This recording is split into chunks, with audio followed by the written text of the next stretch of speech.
వారు ఎంచుకున్న ప్రదేశం ఈ భారతదేశం. అలాంటి దేశాన్ని విడగొట్టాలి అనుకుంటే ఒకసారి ఆలోచించి మాట్లాడండి. భాష వేరు, భావం వేరు. మీరు బయట వారు, మేము లోపల వారం. మీరు ఉత్తరాది వాళ్ళు తెల్లగా ఉంటారు, మేము దక్షిణాది వాళ్ళు నల్లగా ఉంటామంటే మా ఇంట్లోనే ఒకళ్ళు, మా అన్నయ్య 6 అడుగులు 2 అంగుళాలు 3 అంగుళాలు, నేనేమో 5 అడుగులు 9-10 అంగుళాలు నేను.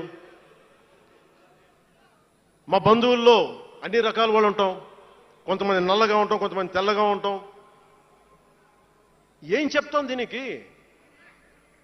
అర్థం పర్థం లేని మాటలేంటి ఇవన్నీ? ఇలాంటి మాటలతోటి దేశాన్ని విచ్ఛిన్నం చేయకండి.